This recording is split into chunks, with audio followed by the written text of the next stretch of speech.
Hello everyone, my name is Lauren Turner. This is the first of 3 prompts for the University of West Georgia's Master of Education program seminar portfolio. So I'm going to be going through a few of the second grade standards that I use in my classroom. In math right now, my students are focusing on adding 2-digit add-ins for sums within 1,000. In social studies, we're focusing on the contributions of historical figures in Georgia like Martin Luther King Jr. and Jackie Robinson. To be able to successfully meet these standards, students should be able to apply the place value algorithm to solve addition problems with 2-digit add-ins. The teacher must be able to model these problems correctly and consistently, as well as use academic vocabulary to help build on students' knowledge. In social studies, students should be able to describe the lives and contributions of both Martin Luther King Jr. and Jackie Robinson, and to be able to teach the standards, teachers should be able to understand and talk about the civil rights movement, the birthplace and education of both of these historical figures, and the impact that they've made on America. So pedagogical content knowledge is kind of the knowledge that encompasses all of our teaching strategies, approaches, methods, and techniques. There are several different key components of this, including knowledge of the curriculum, subject matter knowledge, general pedagogical knowledge, like how we teach, and knowledge of our learners and ourselves. So it stems from all of our teaching experiences, our own personal learning history, prior experience, and our work environment. So all of those things shape our pedagogy.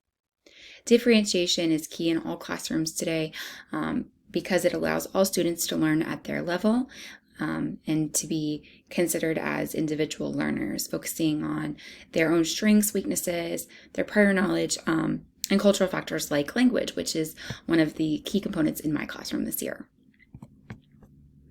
So I focus in my room on embracing diversity and making sure that all learners feel valued. And we do things like have a variety of learning approaches, including small groups. Classroom management is key, using pre-assessment, formative assessment to gauge where learners are currently at in their level of meeting the standard. So these things really relate to each other because teachers need to be aware of how students are learning and the best strategies to put in place to help all learners be successful and understand the key concepts and the standards throughout the year and how to best teach students to meet their needs. In my classroom, we really value diversity, we respect home language, flexible small groups are pulled consistently in various subject areas, and we really rely a lot on scaffolding, building academic vocabulary, and graphic organizers across content areas, which we're going to be able to see here starting in math. My students really benefit from graphic organizers to help kind of solidify their content knowledge and where their thinking needs to go towards in math. So, for example, in this lesson, we used a graphic organizer to help us understand the place value concepts when relating it to the place value algorithm. So we're going to do all my videos are embedded here, which you can see using small group, using whole group as well for the modeling strategy. So this benefits all learners, especially those really who need the reinforcement of that concept. So they might be getting that in whole group and then again in small group as well. So let's see another video here. I should start to play. And some anchor charts that I use in my classroom. We also like to use number talks. That really helps build, again, fluency in math, mental math strategies, and then it gives the kids an opportunity to use math vocabulary and sharing their think aloud process.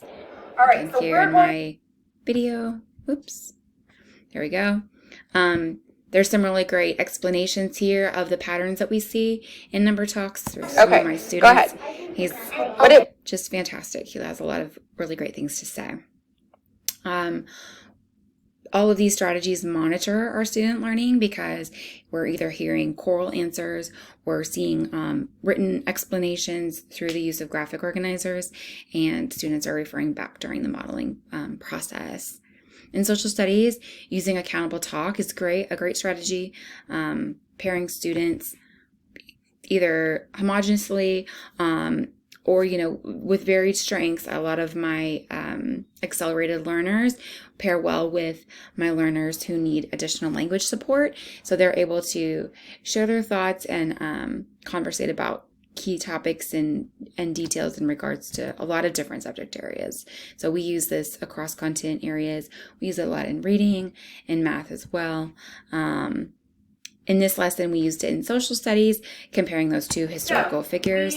And there is, again, another video kind of describing how the students used accountable talk in a experience that leads on to the use of their identifying similarities and differences between those two historical figures. And then using that accountable talk to then fill out a graphic organizer comparing and contrasting both Martin Luther King Jr.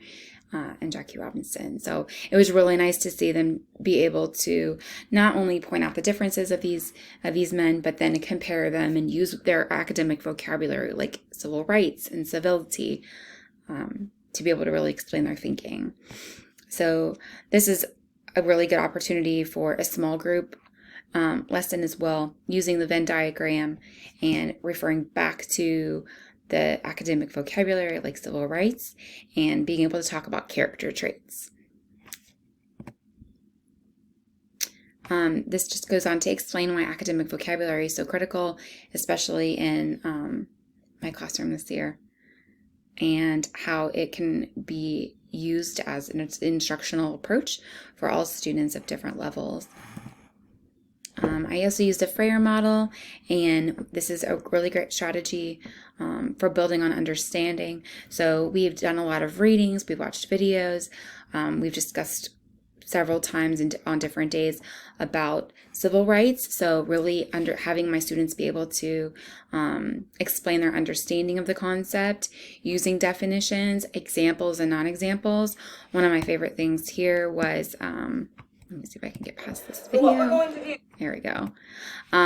Having them draw as an enrichment opportunity what civil rights means to them and how they think that it was represented back during the civil rights movement. This is us reviewing our background knowledge about Dr. Martin Luther King and Jackie Robinson. So it's really easy to monitor student learning during things like accountable talk and using things like Venn diagrams because all of students are engaged during these activities.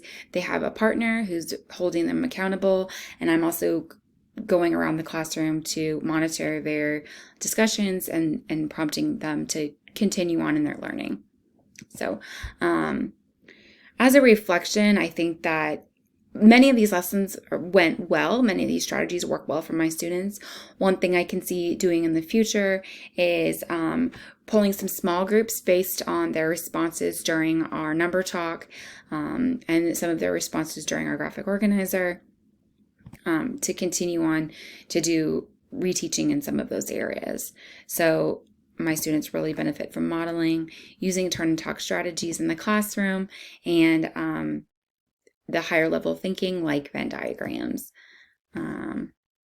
So I think that those strategies really reflect like how they learn best and how they're able to express their understanding. So they are all strategies that I look forward to using again. Sometimes I can use them in different ways or kind of in a different setting depending on the needs of my students. So hopefully that was a very quick overview of the strategies that I'm using in my classroom for those standards. Hopefully it was clear. Please let me know if you have any questions. Thanks.